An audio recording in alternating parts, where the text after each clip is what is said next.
Hello, and welcome back to another episode of the What Fills Your Cup podcast. I am your host, Riley Alexander. We're not going to do a check-in today, but we are going to state the obvious.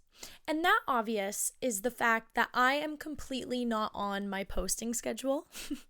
If you are a true fan and a true follower/listener, you would know that the past few weeks, my schedule has been all over the place.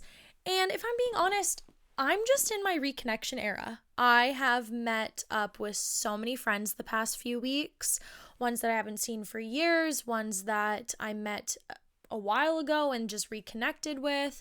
I have just been really busy, and April has been such a busy month, but I am still trying to stay on top of my posting and ensuring that I'm still posting 2 episodes a week.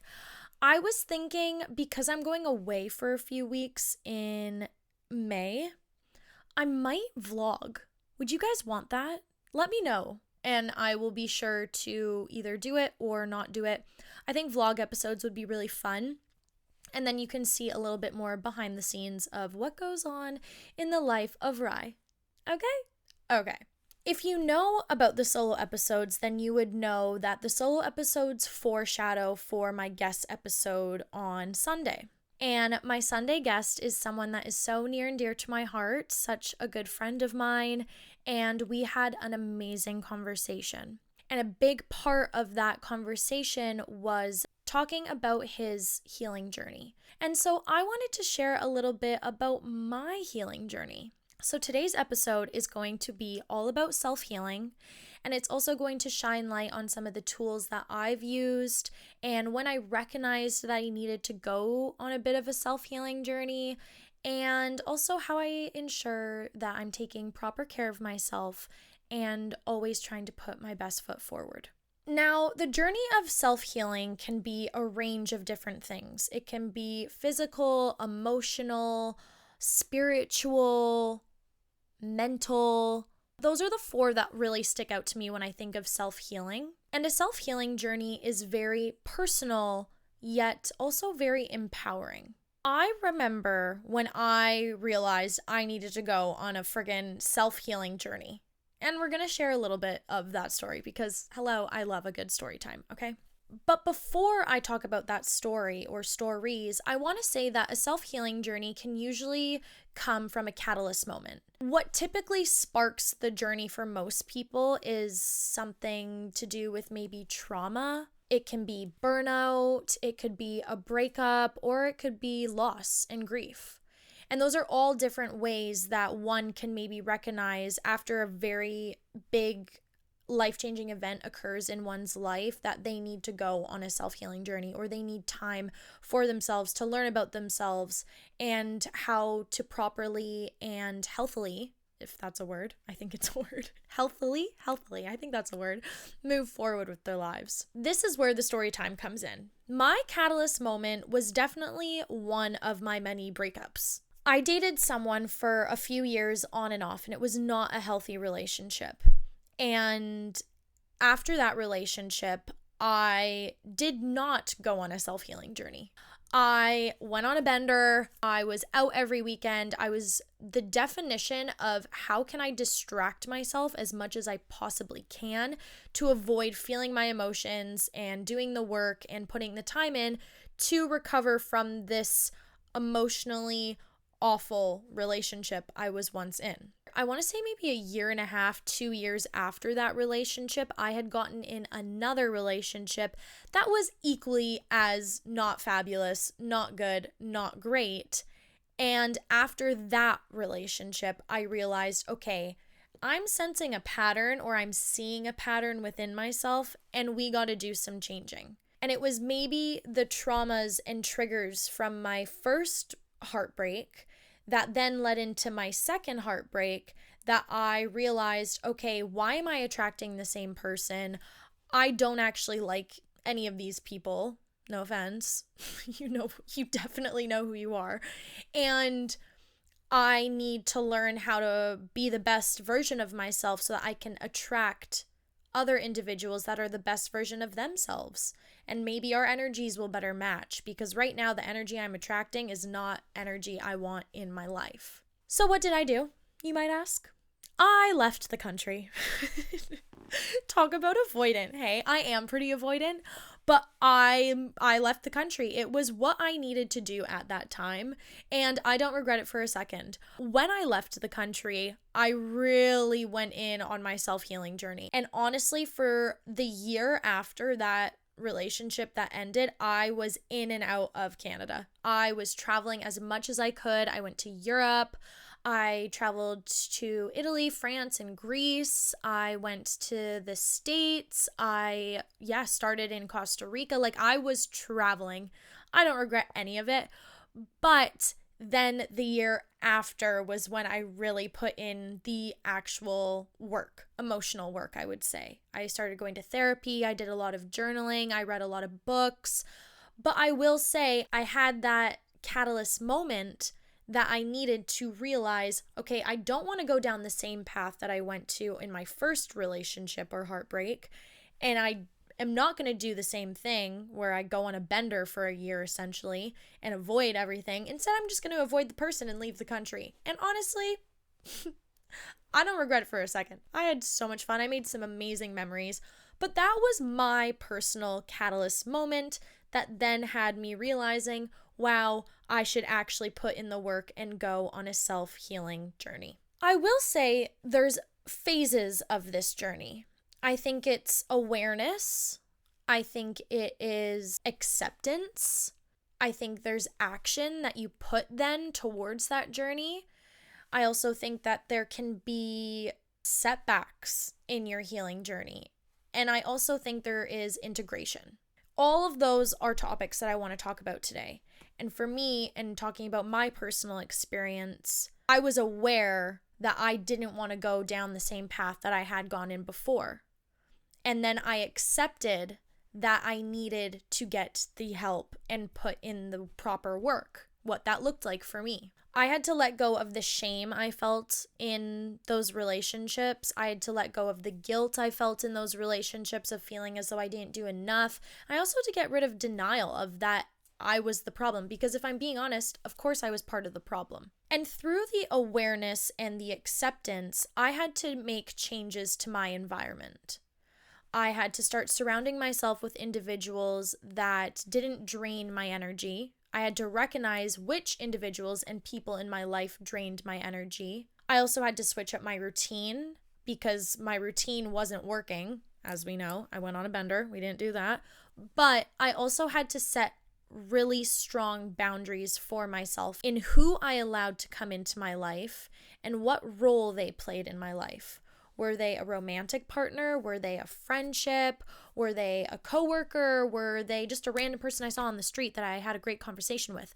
Whatever the case may be, I had to set boundaries and recognize, okay, where is my energy going and where do I want my energy to go? When you're changing your environment, you can almost block the chaos or the noise or those people that drain your energy. And it's almost as if you're wearing rose-colored lenses and you're not seeing what is actually at face value. You're just kind of going through the emotions of life. And especially in moments of, okay, I need to make change, the first thing I would say is becoming aware, acceptance, and taking off those rose-colored lenses. Through all of the awareness and acceptance, I also want to remind you guys that sometimes the most healing thing that one can do is nothing. You have to trust your body and your mind in your self-healing journey that it knows what's best for you. And if that means removing yourself and distancing yourself from everyone in your life and just taking a step back to breathe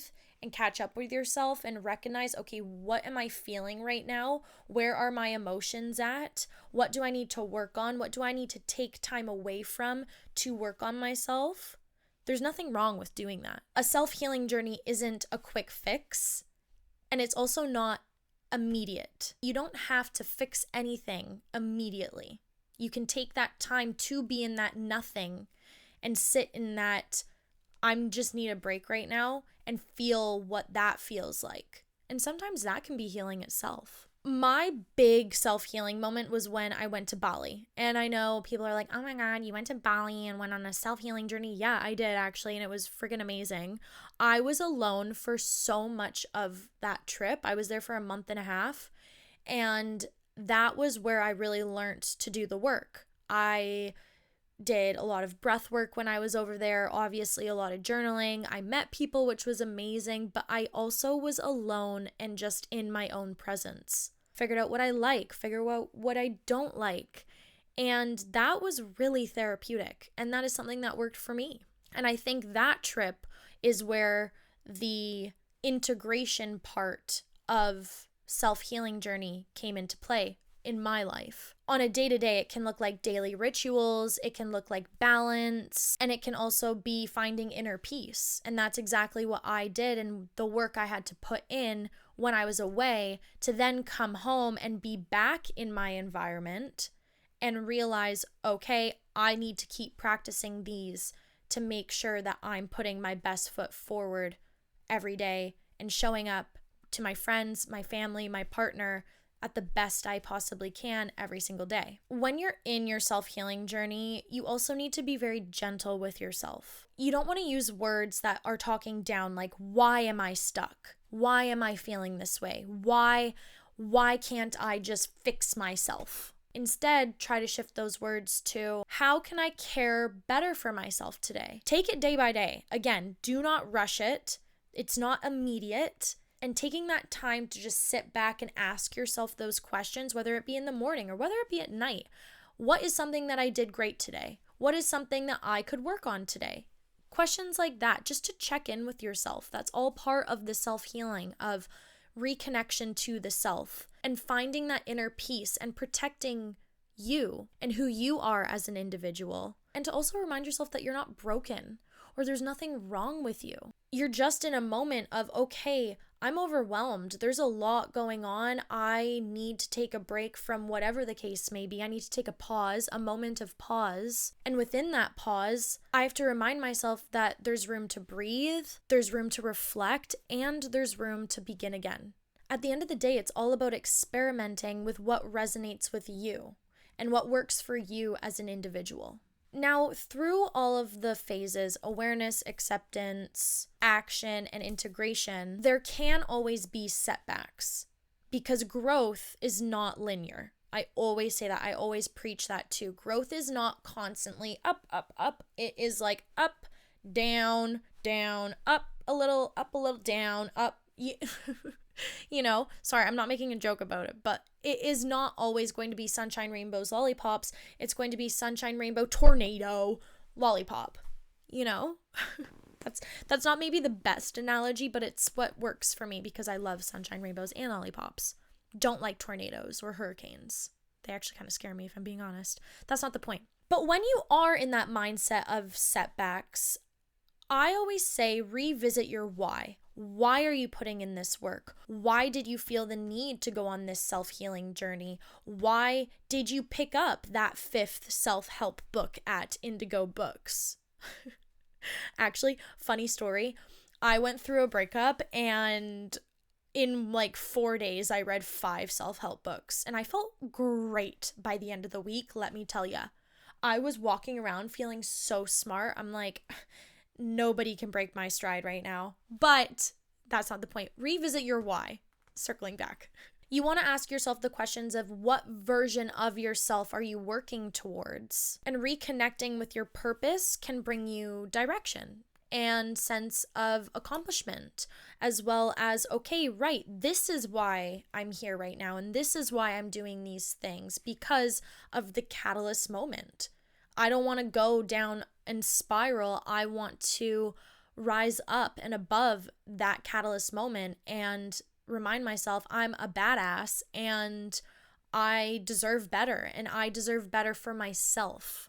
There is always that moment of reflection of why you need to begin or why you feel like you need to begin, and that's very personal for everyone and it looks different for everyone. When I do feel as though things are not good in my life and I'm having a setback moment or I am talking really negatively to myself, like, okay, I'm aware that this is what's going on.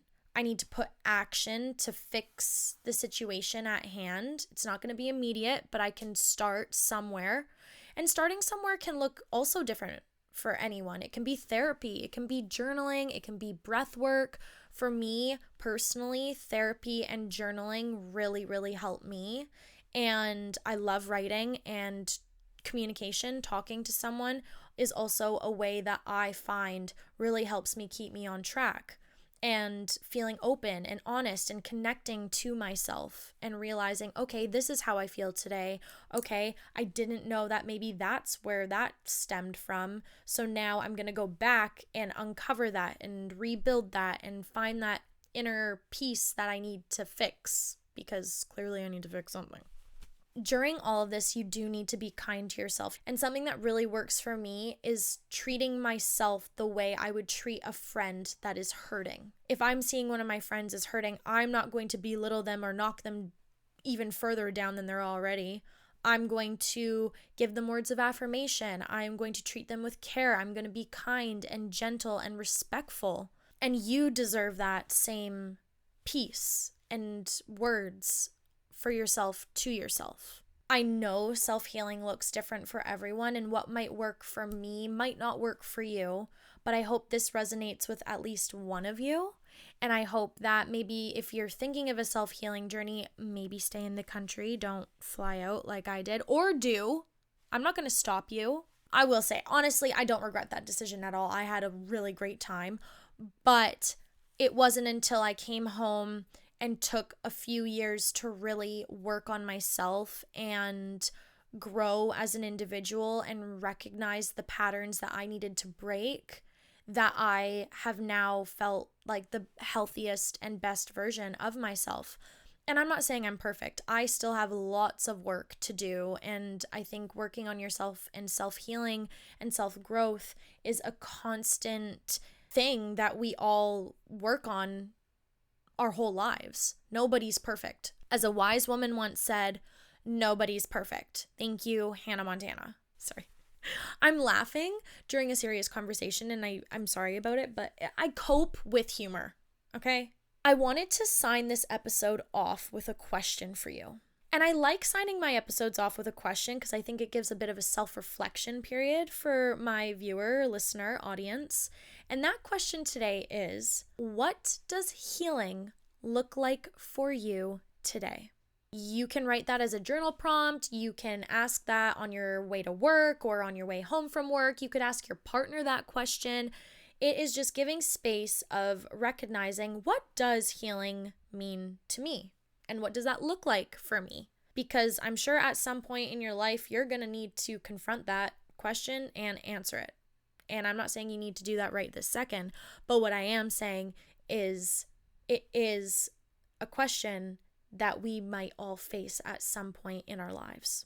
I hope that today's episode gives you a little bit of insight of what tools have worked for me, a little bit of a story time, as well as get you excited to hear my guest's response to this question on Sunday. With that being said, all episodes come out Wednesday and Sunday. This week's a little kerfuffled, but I promise next week we will be back on a regular schedule, so please stay tuned and bear with me. We are so close to 1,000 subscribers, which I am so excited about. I cannot stop smiling every time I look at my YouTube page and seeing that number go up. My heart feels so happy, and I feel so extremely grateful for every single one of you that watch, listen, and view my videos. Do not forget to subscribe to help me get to 1,000. Don't forget to comment what topics and videos you want to see next, and let me know if you want to see some vlog episodes next month, because I would love to do that. And last but not least, if you haven't heard it today, I love you, and do not forget to tell someone you love them, because you never know who needs it a little extra. Thank you guys so much for listening to another episode. I will see you on Sunday. Bye.